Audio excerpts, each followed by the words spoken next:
Oke, perkenalkan saya Dio Putranta Pandia. Di sini kami akan membawakan sebuah proyek yang bernama Ekodo. Jadi Ekodo adalah sebuah model machine learning yang dimasukkan ke dalam sebuah aplikasi mobile untuk mendeteksi jenis sampah berdasarkan kategori sampahnya. Di dalam kategorinya itu ada terdiri dari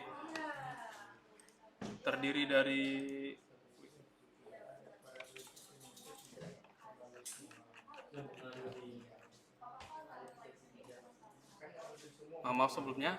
Jadi Ekodo itu adalah sebuah model machine learning yang dapat mendeteksi jenis sampah berdasarkan kategorinya seperti cardboard, glass, metal, organik, paper, dan plastik. Di sini kami menggunakan model untuk mengklasifikasikan jenis sampah.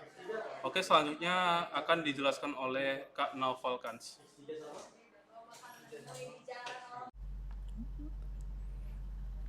Baiklah, di sini saya akan menjelaskan untuk bagian import library. Kode import library adalah implementasi untuk memproses data gambar menggunakan TensorFlow dan Keras untuk mempelajaran mesin dalam mengenali sampah berdasarkan kategori. Berikut penjelasan singkat mengenai setiap bagian dari kode ini. Import libraries baris pertama hingga ke-8 adalah import library yang diperlukan untuk pengolahan data, pembuatan model, visualisasi, dan lain-lain. Data processing, kode dari baris ke-11 hingga ke-48, proses pengolahan data. Untuk library ini ada TensorFlow, NumPy, Pandas, Matplotlib, Pilot, OS, dan TensorFlow Keras. TensorFlow TF ini berfungsi framework sumber terbuka yang digunakan untuk pembelajaran mesin dan pengembangan model kecerdasan buatan.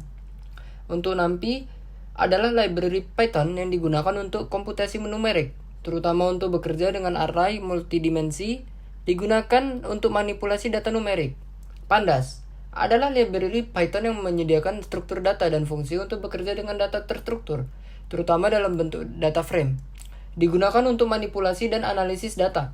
Matplotlib Pilot (PLT). Matplotlib adalah library Python yang digunakan untuk visualisasi data, termasuk pembuatan plot, grafik, dan gambar. Digunakan untuk menampilkan gambar sampel. OS. Modul OS menyediakan fungsi untuk berinteraksi dengan sistem operasi, seperti operasi file dan direktori, digunakan untuk mengakses file dan direktori. TensorFlow Keras adalah antarmuka pemrograman tingkat tinggi untuk membangun dan melatih model jaringan saraf dalam TensorFlow. Di sini digunakan untuk pembuatan dan pelatihan model. Kemudian ada Scalar Model Selection. Scalar adalah modul scikit learn yang menyediakan berbagai alat untuk analisis dan pemodelan data. Di sini digunakan untuk membagi dataset menjadi set pelatihan dan pengujian. Nah, di bagian bawahnya lagi, pada bagian data processing ada import static. Data processing ini menggunakan zip file untuk mengekstrak file zip yang berisi dataset gambar, lalu membuat path ke direktori dataset, kemudian membuat data frame dari path file gambar dan label-labelnya menggunakan library OS. Nah, kemudian pada data processing ini juga membagi dataset menjadi subset pelatihan, pengujian, dan validasi menggunakan train, test, split. Kemudian di sini ada pengaturan dimensi gambar dan batch size. Dimensi gambar, tinggi lebar, dan saluran warna dan ukuran batch yang ditentukan. Untuk pembuatan image data generator, objek image data generator dibuat untuk augmentasi data dan pembuatan generator data gambar untuk set pelatihan, validasi, dan pengujian. Generator data dibuat menggunakan flow from data frame dengan menyediakan path file dan label-labelnya. Kemudian mendapatkan label class. Label class dari generator data pelatihan diambil dan dicetak. Kemudian fungsi show image samples. Fungsi ini digunakan untuk menampilkan sampel gambar dari generator data yang diberikan. Kemudian ada sampel gambar diekstrak dari generator, kemudian ditampilkan dalam bentuk grid. Kemudian setiap gambar diberi label kelas di atasnya. Setiap gambar diberi label kelas di atasnya. Penggunaan fungsi show image samples. Fungsi show image samples ini dipanggil dengan menggunakan generator data pengujian sebagai argumen untuk menampilkan sampel gambar dari dataset. Dengan cara ini, kode tersebut mengelola data, membuat generator data untuk digunakan dalam pelatihan model, dan memungkinkan pengecekan visual terhadap data yang diproses.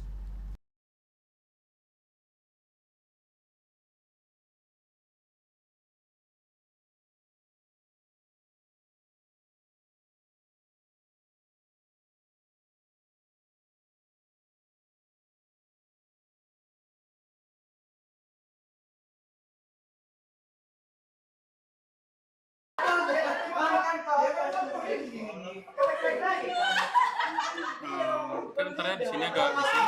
Bentar ya.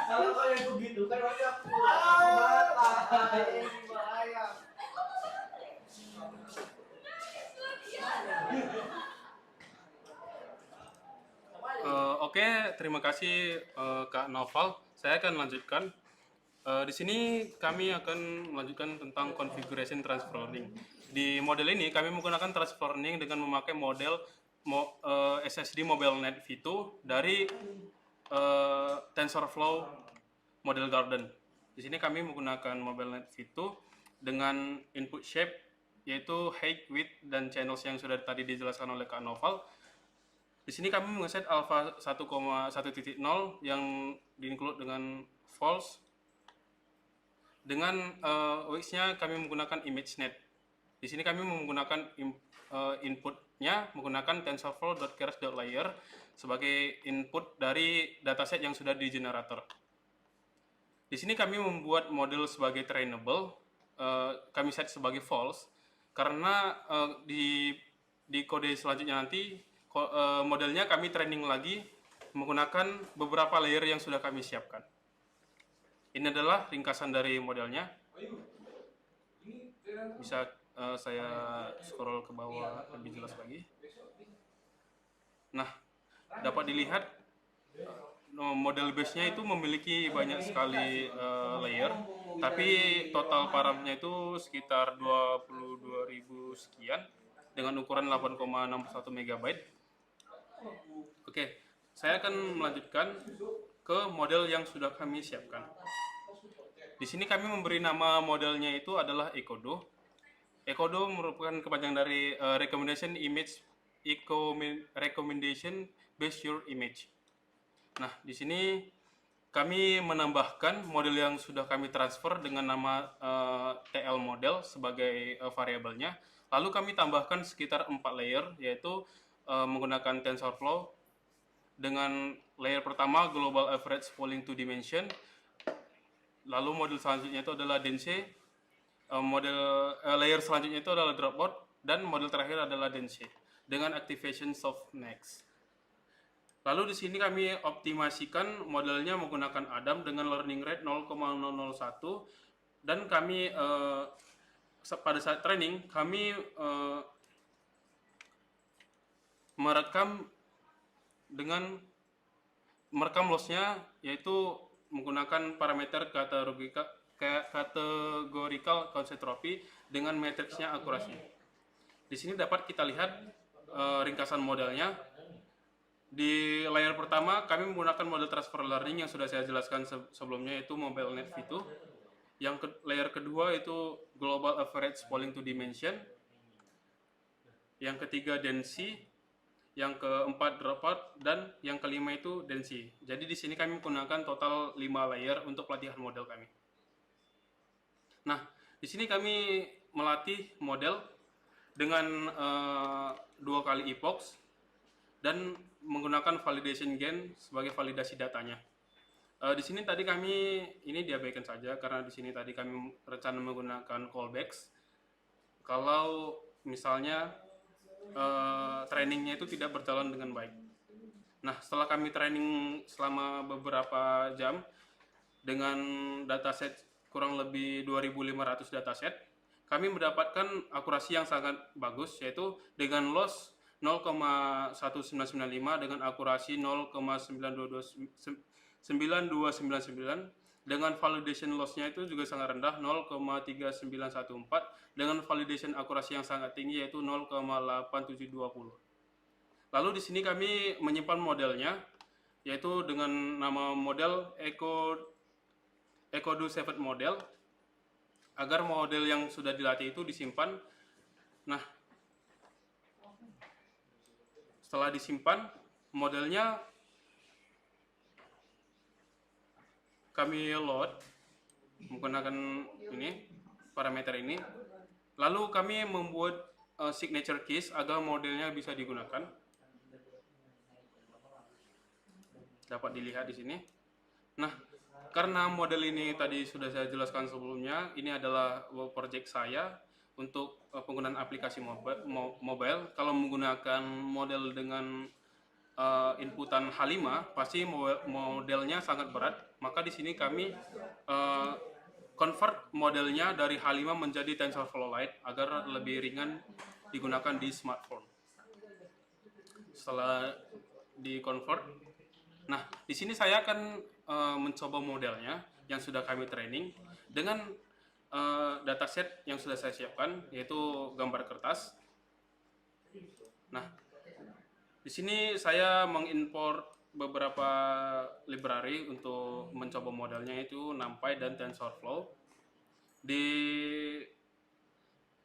sini saya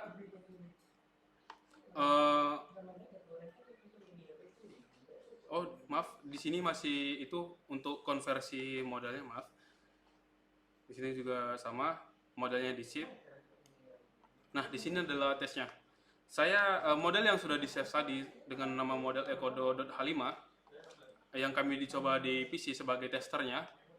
Lalu sebagai testingnya kami mengimport beberapa library. Pertama TensorFlow dan kedua NumPy. Di dalam TensorFlow kami mengimport beberapa library lagi seperti image processing dan Keras mobile map. Yang kami import adalah preprocessing, input, dan decoding prediction. Di sini kami set kelas yang tadi sudah saya jelaskan. Karena model kami ini adalah model yang dapat memprediksi jenis sampah berdasarkan kategorinya. Jadi kami set kategorinya cardboard dengan label 0, gelas dengan label 1, metal dengan label 2, sampah organik dengan label 3, sampah paper dengan label 4, plastik dengan label yang kelima. Nah, di sini kami mendefinisikan dataset yang sudah saya siapkan, yang kertas tadi. Nah, di sini kami sesuaikan dengan ukuran yang sudah tadi dijelaskan oleh Kak Noval, yaitu 224 x 224 pixel. Di sini juga dapat kita lihat agar modelnya bisa memprediksi gambarnya. Kami buatkan variabel prediction dengan fungsi model dan predict yang di sini. Nah, setelah di return, lalu kami definisikan kembali modelnya. Nah, di sini kami memakai library TensorFlow.keras.model untuk meload model yang sudah saya simpan sebelumnya, yaitu model ecodo.h5. Nah, di sini saya memasukkan inputan gambarnya, yang ini kertas.jpg. Nah, di sini ada beberapa perintah, yaitu mengeprint prediksi kelasnya, itu kelasnya apa, berdasarkan kategori yang sudah saya jelaskan. Dan di sini titik confidence-nya. Ini kalau misalnya dia di atas 5, berarti modelnya memprediksi dengan tepat gitu. Oke, saya jalankan aja kolomnya, misalnya. Nah, dapat dilihat bahwa model kita memprediksi dengan baik, yaitu memprediksi dataset tersebut dengan baik, yaitu gambar kertas dengan confidence-nya 0,55 sekian. Sekian dari saya serahkan ke moderator Kak Lina Putri Gemilang.